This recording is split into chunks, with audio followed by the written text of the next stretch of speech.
के इस वीडियो में हम लोग आरआरबी एएलपी सीबीई 2 के एग्जाम के अपडेट के ऊपर, जैसा कि दोस्तों सीबीई 2 का जो एग्जाम था 19 और 20 मार्च का जो पेपर होने वाला था वो पूरी तरह से कैंसिल कर दिया गया था।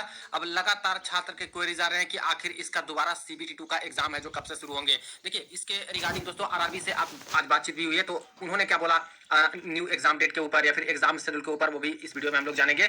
नई सिटी इंटीमेशन कब तक आने की उम्मीदें हैं, क्या अब सेंटर बदल जाएगा क्या छात्र का, या फिर सेम सेंटर पे ही दोबारा पेपर यहाँ पे कंडक्ट कराया जाएगा। तो चलिए वीडियो को शुरू करते हैं। इससे पहले जो लोग चैनल पे नए हैं वो सब्सक्राइब करके बेल बटन दबा दीजिएगा रेलवे भर्ती की पर्पल की अपडेट के लिए। जैसा कि फ्रेंड्स, एग्जाम रद्द होने के बाद रेलवे की तरफ से नोटिस निकाली गई थी कि जो फर्स्ट और सेकंड शिफ्ट का पेपर 19 तारीख के डेट में है वो यहाँ पे कैंसिल हो चुका है और री शेड्यूल एग्जाम को किया जाएगा। और इसके बाद कोई प्रॉपर डेट तो नहीं दी थी, लेकिन इन्होंने नोटिस में ही बोला था कि विल बी नोटिफाइड शॉर्टली, यानी शॉर्टली कुछ दिनों के अंदर ही है जो कि नया डेट है जो जारी करवा दिया जाएगा। अब इनका शॉर्टली का क्या ही लफड़ा है कुछ समझ नहीं आता, कभी कभी शॉर्टली बोल के बहुत लंबा समय खींच देते हैं। तो कोई देखा जाए तो कोई परफेक्ट डेट या फिर कह लें कि ठोस कोई डेट ऐसा नहीं दिया था कि किस डेट में आपका दोबारा है जो कि पेपर यहाँ पे कंडक्ट कराएंगे रेलवे वाले, और इसलिए असमंजस में कैंडिडेट हैं।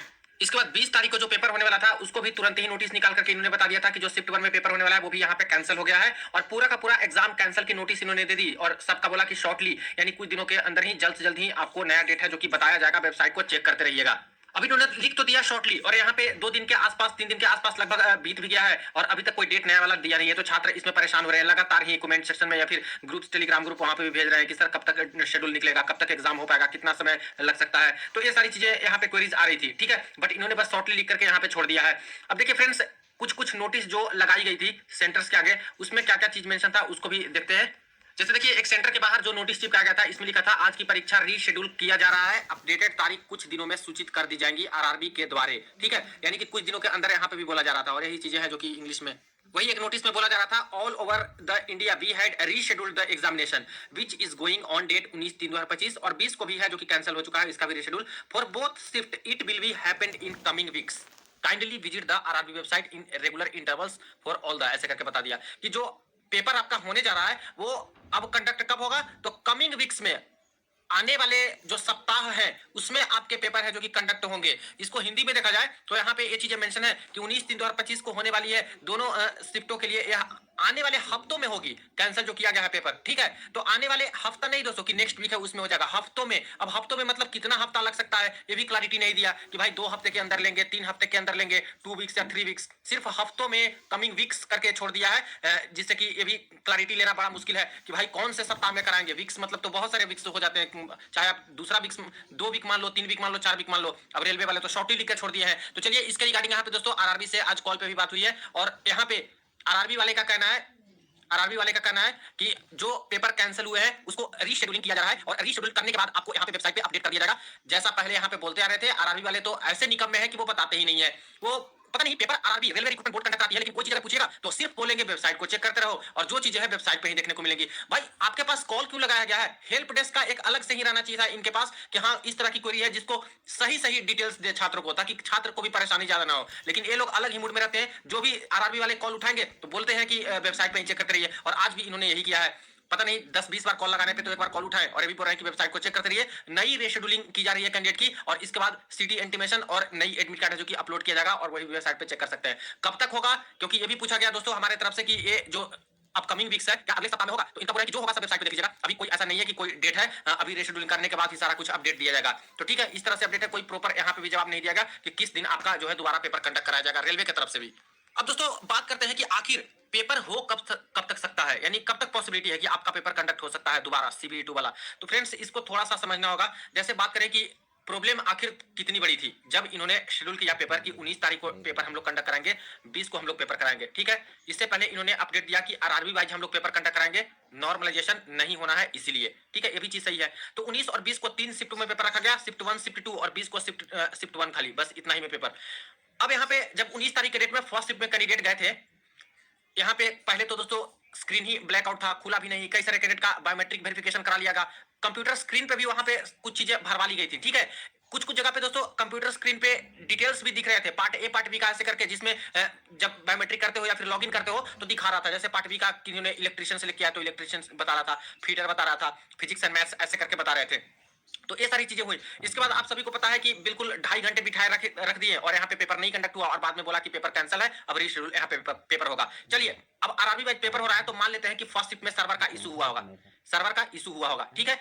लेकिन जरूरी तो नहीं है ना कि सेकंड शिफ्ट में भी कोई सर्वर का इशू हो जाए, ये तो जरूरी नहीं था। तो सेकंड शिफ्ट में पेपर तो कंडक्ट होना चाहिए था, क्योंकि फर्स्ट शिफ्ट में आरआरबी वाइज कुछ आरआरबी होंगे, 4-5 आरआरबी होंगे। सेकंड शिफ्ट में भी कम से कम 5 से 7 आरआरबी के 8 आरआरबी के पास सेकंड शिफ्ट में भी पेपर होगा। तो जब फर्स्ट शिफ्ट का सर्वर का इशू था तो सेकंड शिफ्ट में भी यहाँ पे पेपर कंडक्ट होना चाहिए था, और इससे इन शिफ्ट वाले को या फिर 20 तारीख वाले शिफ्ट को कोई फर्क पड़ता नहीं, क्योंकि उस दिन उस शिफ्ट में कुछ पर्टिकुलर आरआरबी का ही पेपर होना था, तो हो भी जाता तो कोई दिक्कत नहीं होता। लेकिन दोस्तों बात ये है ना कि प्रॉब्लम कितनी बड़ी है या फिर प्रॉब्लम कितनी छोटी थी। अगर कोई छोटी प्रॉब्लम रहती सर्वर का तो क्या सेकंड शिफ्ट का पेपर कंडक्ट नहीं हो पाता? क्या होता? अगर फर्स्ट शिफ्ट में दिक्कत हुई है, पहले भी ऐसे हुआ है सर्वर इशू, लेकिन क्या होता था, बिठाए रखते थे, 1 घंटे बाद ही पेपर शुरू हुआ, 1.5 घंटे बाद ही पेपर शुरू हुआ, लेकिन पेपर समाप्त होता था। लेकिन दोस्तों मुझे नहीं लगता कि ये कोई छोटी प्रॉब्लम है या फिर कोई सर्वर प्रॉब्लम है, जैसे ये लोग बता रहे हैं कि नहीं टेक्निकल इशू है, ऐसे करके बता दे रहे हैं। मुझे नहीं लगता कि इस तरह की इशू है, मुझे लगता है कि कोई बड़ा ही इशू हुआ होगा फ्रेंड्स, इसीलिए इस तरह की चीजें आई है, ठीक है। और एक चीज मैं आपको बताऊंगा, यहाँ पे वीडियो में काफी सारे छात्र के कंप्लेन आ रहे थे जिन्होंने लॉगिन किया था, ठीक है। तो पहला तो मुझे लग रहा है कि कारण बहुत बड़ा है।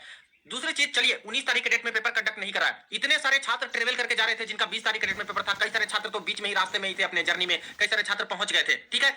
अब रेलवे को क्या करना चाहिए था, 20 तारीख के डेट में तो कम से कम एक दिन के आसपास उनके पास समय था, तो क्या ठीक नहीं किया जा सकता था? सर्वर ठीक करके पेपर लेना चाहिए था। 20 तारीख के डेट में भी कम से कम 5 से 7 आरआरबी जोन का था जो प्रॉपर होता, तो इसमें भी कोई दिक्कत नहीं हो पाता, दूसरे जोन से कोई दिक्कत नहीं था, ठीक है। बट इन्होंने 20 तारीख का भी पेपर तुरंत कैंसिल कर दिया, नया नोटिस निकाल करके। तो क्या लगता है, कोई ऐसा लग रहा है आपको कि बहुत छोटा प्रॉब्लम है? नहीं फ्रेंड्स, एक कोई बड़ा ही प्रॉब्लम है, कोई सीरियस प्रॉब्लम होगा। हो सकता है कि इनके क्वेश्चन जो सेट किए वही सही नहीं होंगे, या फिर कोई प्रॉब्लम इस तरह की आ गई जो कि बिल्कुल भी पेपर उससे कंडक्ट ही ना कराया जाए, या फिर दिक्कत उसको सोल्व ही ना किया जाए। तो इस तरह की चीजें हुई होगी, इसीलिए समय से पहले ही 20 तारीख का पेपर भी कैंसिल कर दिया, जिससे इतना ज्यादा परेशानी छात्रों को झेलना पड़ा है। और मेंटल स्थिति क्या होगा CBE2 जो देने गए थे छात्र, उन सभी का भली भांति आप सबको पता होगा दोस्तों। एक कैंडिडेट ही समझ सकते हैं जितना खर्च उनका हुआ, जितना मेंटली और फिजिकली हैरास हुए हैं जाकर के पेपर देने के लिए, ठीक है। अभी देखिए, कुछ कैंडिडेट बोल रहे थे कि सर जब हम लोग लॉगिन कर रहे थे तो एक कैंडिडेट का कहना है कि सर मैंने फीटर सेलेक्ट किया है पार्ट बी में, और मुझे दिखा रहा था वहां पे डीजल मैकेनिक। मैं डर गया और वहां पे मैंने इन्विजिलेटर को भी बताया कि सर मेरा तो फीटर था, डीजल मैकेनिक क्यों दिखा रहा है? एक कैंडिडेट कह रहे थे कि सर इलेक्ट्रिशियन था पार्ट बी में मेरा, और मेरा वहां पे दिखा रहा था फीटर दिखा रहा था। तो अलग अलग बिल्कुल, किसी का फिजिक्स एंड मैथ्स दिखा रहा है। तो छात्र काफी कंफ्यूज थे कि आखिर ऐसा क्यों दिखा रहा है। और एक दो कैंडिडेट की बात रहती है तो चलिए वो दूसरी बात है, लेकिन कई सारे छात्र बोले हैं इस मैटर में कि सर पार्ट बी का हम जो सेलेक्ट किए हैं फॉर्म भरते समय वो चीज दिखा के कुछ और दिखा रहा था। आप लोग के साथ भी ऐसा कुछ हुआ होगा जब लॉगिन किए होंगे? कुछ सेंटर पे लॉगिन हुआ नहीं था फ्रेंड्स, कुछ सेंटर पे हुआ भी था। तो अगर हुआ होगा लॉगिन और ऐसे दिखा रहा होगा तो कमेंट सेक्शन में एक बार जरूर लिखिएगा कि कितने ऐसे छात्र हैं जिनके साथ ये सारी चीजें हैं जो कि बता रहा था। मेरे पास तो कई सारे छात्र बता रहे थे टेलीग्राम ग्रुप पे, और जो वीडियो बनाई थी उसके डिस्क्रिप्शन बॉक्स में कि सर ऐसे ऐसे उसका कमेंट सेक्शन में खास करके बता रहे थे कि इस तरह से चीजें हैं जो कि मेरी दिखा रही थी, तो कहीं हमसे गड़बड़ी तो नहीं हो गई, दोबारा जब पेपर होगा तो उसमें मुझे क्या करना चाहिए। तो देखिए फ्रेंड्स, अगर इस तरह की गड़बड़ी हुई है रेलवे की तरफ से बहुत सारे छात्र का, तो मुझे लगता है कि ये बड़ा इशू है और इसको सुधारनी चाहिए। एक दो कैंडिडेट का हो जाता है तो दूसरी बात है, लेकिन इतने सारे छात्र के साथ ऐसे हो रहा है तो मुझे लगता है कि रेलवे की गड़बड़ी है, और मुझे लगता है कि ये भी कारण एक हो सकता है। लेकिन तीनों के तीनों शिफ्ट का पेपर 2,81,000 छात्रों के साथ इस तरह से मतलब दिक्कत हुआ पेपर में, तो ये कोई छोटी बात नहीं थी फ्रेंड्स। सर्वर का ही इशू हम लोग ताकि नहीं चल सकते, या फिर रेलवे ताकि नहीं कर सकती कि हाँ सर्वर का इशू था। नहीं, सर्वर का इशू था, उसको सॉर्ट आउट किया जा सकता था, ऑनलाइन चीज है ना, आपने पेपर सेट किया होगा भाई, सर्वर कितना देर तक खराब रहेगा? इतना पीसीएस इतनी बड़ी है, क्या सर्वर का इशू इनको इतना ज्यादा थोड़ी ना होगा? कुछ घंटे के लिए हो सकता है, कुछ टेक्निकल ग्लिच आ सकती है, लेकिन ऐसे तो नहीं ना कि उसके वजह से पूरा का पूरा पेपर 2-2 दिन का यहाँ पे रद्द करना पड़ा। जबकि आरआरबी वाइज पेपर हो रहा था तो किसी भी शिफ्ट से किसी भी दूसरे आरआरबी को कोई दिक्कत ही नहीं होना चाहिए था, ठीक है। तो ये सारी चीजें हो गई है। अब रेलवे वाले तो खुल के बता नहीं रहे ना कि क्या कारण था, सिर्फ यहाँ पे टेक्निकल इशू और ऐसे करके यहाँ पे बोल दिया जा रहा है। तो मुझे लगता है कि कोई बड़ा प्रॉब्लम है फ्रेंड्स, जिसकी वजह से ही पूरे के पूरे पेपर को कैंसिल किया गया है। और इस तरह की प्रॉब्लम है तो इसको सॉर्ट आउट करने में रेलवे को समय भी लग सकता है। और मुझे लगता है दोस्तों जहां तक कि रीशेड्यूल तो पूरे के पूरे कैंडिडेट के किए जाएंगे, ये मेरा अनुमान है। बाकी रेलवे क्या करती है वो तो रेलवे को पता है, लेकिन मुझे लगता है कि पूरा का पूरा कैंडिडेट का रीशेड्यूल करेंगे दोबारा से ही दोस्तों, यहाँ पे सीटी इंटीमेशन और सेंटर को अलॉट करेंगे। अगर ऐसा नहीं करते हैं तब तो जल्दी आपका पेपर हो सकता है। अगर उसी सेंटर पे लेना हो तो मुझे लगता है कि 10 दिन के अंदर भी पेपर कंडक्ट कराया जा सकता है, नया एडमिट कार्ड जारी करके। लेकिन जहां तक मुझे लग रहा है सारी कंडीशंस को देखते हुए यहाँ पे रीशेड्यूल ही करेंगे, प्रॉब्लम बड़ी है तो, और फिर से नया सेंटर अलॉट करना चाहेंगे ये लोग। और जैसे इनको प्रॉब्लम झेलनी पड़ी छात्रों को, और जिस तरह से कंप्लेन भी किया है, हालांकि देखिए मैं तो अभी रुका हुआ हूं, मैं नहीं कैंडिडेट को ज्यादा बोल रहा हूं, लेकिन देखिए जैसे यहाँ पे नई सीटी इंटीमेशन आती है, नई एडमिट कार्ड आती है, और अगर सेंटर नजदीक नहीं रहा, दो काम तो रेलवे को करना होगा, दो में से एक काम, या तो सेंटर इस बार नजदीक बिल्कुल देनी चाहिए, 200 किलोमीटर के रेंज में ही रहनी चाहिए, नजदीक मतलब 200 किलोमीटर के रेंज में, नहीं तो 200 किलोमीटर से दूर आप लोग सेंटर दे रहे हो तो पूरी तरह से एश्योर कीजिए कि छात्र को आने का और जाने का फ्री ट्रेवल पास यहाँ पे मिलना चाहिए एनी हाउ। और ये भी सुनने में आ रहा है कि कई सारे छात्र हैं जो बेचारे लौट रहे थे 20 तारीख के पेपर देने जा रहे थे, या फिर जो कैंसिल हुआ था, तो यहाँ पे जनरल की टिकट लेके अगर ट्रेवल भी कर रहे हैं, बताइए इमरजेंसी सिचुएशन में भी इनके साथ यहाँ पे गलत व्यवहार किया गया, इनसे चालान काटा गया, जबरदस्ती इनसे पैसे ऐंठे गए, इस तरह की भी कंप्लेन आ रही है। रेलवे का पेपर देने जा रहे हैं, पूरी तरह से आपकी गलती है। ये तो गनीमत समझिए कि कैंडिडेट मेंटल हैरेसमेंट नहीं कर रहे हैं आपके ऊपर। छोटी बात नहीं है, 2,81,000 लोग का आप लोग पेपर रीशेड्यूल करा करके और इस तरह से मुकर जाना कि पेपर कंडक्ट नहीं होगा, बाद में आना और 600 किलोमीटर, 800 किलोमीटर, 1000, 1400, 2-2 हजार किलोमीटर तक कहां पटना के लोग को सिकंदराबाद भेज रहे हैं, चेन्नई भेज रहे हैं और फिर वहां से लौट भी रहे हैं कैसे कैसे करके छात्र परेशान होकर के। तो उसमें भी इस तरह की चीजें हैं, जबरदस्ती उनसे किया जा रहा है ट्रेन में भी। तो बिल्कुल भी एक चीज मानने वाली बात नहीं है। अब जब भी पेपर यहाँ पे कंडक्ट ये लोग कराएंगे तो या तो बिल्कुल नजदीक में सेंटर दिया जाए किसी भी कीमत पे, ज्यादा सेंटर्स आप लोग बनाइए, और नहीं तो ज्यादा दूर सेंटर देना है। अगर नॉर्मलाइजेशन तो नहीं चलेगा, अब तो बिल्कुल भी नॉर्मलाइजेशन नहीं चलेगा फ्रेंड्स। क्या आप लोग सपोर्ट में हो नॉर्मलाइजेशन के? मुझे नहीं लगता कि नॉर्मलाइजेशन की कोई जरूरत है, जितना आपने अभी टेक्नीशियन का रिजल्ट देखा और इतना अनइवन तरीके से नॉर्मलाइजेशन में देखा है। बिल्कुल जेन्युइन कैंडिडेट ही आने चाहिए और मेंस पेपर में, सीबी2 के पेपर में नॉर्मलाइजेशन नहीं चाहिए। तो चाहे तो आप सेंटर्स ज्यादा बनाइए या तो दूर दूर ही सेंटर देना है बिल्कुल, तो ऐसे फ्री ट्रेवल पास अश्योरिटी के साथ सारे छात्रों को आने जाने का तो मिलना ही चाहिए। दोबारा पेपर कंडक्ट की बात करें तो मुझे लगता है कि 2 वीक्स के आसपास का समय लग सकता है फ्रेंड्स। 2 सप्ताह के अंदर अंदर तक नया शेड्यूल जारी करके नए सिरे से ये लोग पेपर कंडक्ट करा सकते हैं। और वैसे भी 19 और 20 को जब इन्होंने शेड्यूलिंग कर दिया था टीसीएस वालों ने और रेलवे वालों ने, तो ये दोस्तों डेट फिक्स थी ना। यहाँ पे नुकसान तो इनको भी हुआ है कि पेपर कंडक्ट नहीं करा पाए और यहाँ पे दोबारा से पेपर इनको कंडक्ट कराने की जिम्मेदारी है। लेकिन टीसीएस अलग अलग भी पेपर कंडक्ट कराती है, तो पूरे जितने सेंटर्स थे उनको बुक करके नहीं रह सकती सिर्फ एएलपी के पेपर कंडक्ट कराने के लिए। ज्यादा दिन तक ऐसे बुक करके रहेंगे तो दिक्कत होगा। तो कोशिश इनकी यही रहेगी कि जल्द से जल्द पेपर यहाँ पे कंडक्ट कराएंगे। लेकिन यहाँ पे सबसे बड़ा इनके ऊपर ये भी आ चुका है जवाबदेही कि आपने छात्र के साथ जो किया है इतना ट्रेवल करवा करवा करके, तो अब बहुत मुश्किल होगा। या तो फ्री ट्रेवल पास अलॉट कीजिए, फ्री ट्रेवल पास अलॉट करेंगे तो बहुत ज्यादा खर्च रेलवे का जाएगा दोस्तों।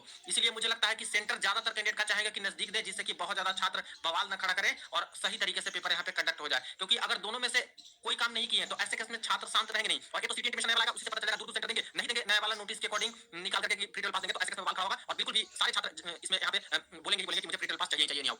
तो बात वही है कि कितनी बड़ी प्रॉब्लम है, कब तक ये लोग सॉर्ट आउट कर देते हैं सारा कुछ, जो भी चीजें हैं रेलवे को पता है। और आरआरबी वाले तो मुंह खोलने के लिए तैयार नहीं है, वो लोग नई डेट बता नहीं रहे हैं। तो बस वही है कि ज्यादा प्रॉब्लम बड़ी होगी तो लेट भी लग सकता है, तब भी 2 वीक्स के आसपास का समय लग सकता है नया पेपर कंडक्ट कराने में दोबारा तरीके से, और बहुत कम मतलब कोई दिक्कत होगा। तो मुझे लगता है कि 2 से 3 दिन के अंदर, 2 से 3 दिन के अंदर भी नोटिस आपकी आ सकती है। और पेपर दोस्तों अप्रैल के फर्स्ट वीक या फिर अंतिम अंतिम मार्च तक भी हो सकता है कि 1 से 2 दिन में पेपर कंडक्ट करा सकते हैं। तो टोटली डिपेंड करता है कि भाई दिक्कत क्या थी रेलवे के पास कि पूरा का पूरा पेपर कैंसिल करना पड़ा, और कब तक सॉर्ट आउट करके ये लोग नया डेट जारी कर देते हैं। बाकी थोड़ा सा समय आप लोग को मिल चुका है, तो अब बिल्कुल भी उसको दोस्तों जो भी कमी रह गई थी उसको प्रिपेयर कीजिए। और पार्ट बी में काफी सारे छात्रों को दिक्कत हो रहा था, वो भी पार्ट बी का अब अच्छे से प्रिपरेशन कर लीजिए। तो ज्यादा से ज्यादा पॉसिबिलिटी तो लग रही है फ्रेंड्स कि अप्रैल के फर्स्ट वीक तक ही आपका पेपर कंडक्ट दोबारा हो सकता है। बाकी देखिए कब तक यहाँ पे नई वाली नोटिस निकालते हैं, सारा कुछ शेड्यूल पे डिपेंड है कि नई वाली नोटिस कब तक निकाल के यहाँ पे कंफर्म करते हैं। मेरे पास भी कोई आरआरबी की तरफ से कोई ऑफिशियल या फिर इंटरनल अपडेट आती है तो जरूर आपके सामने साझा करूंगा नई डेट्स के अकॉर्डिंग। और बाकी अपनी प्रिपरेशन करते रहिए। कोई और क्वेरी हो कमेंट सेक्शन में जरूर पूछ लीजिएगा। चलिए फ्रेंड्स मिलते हैं नेक्स्ट वीडियो में नेक्स्ट अपडेट में।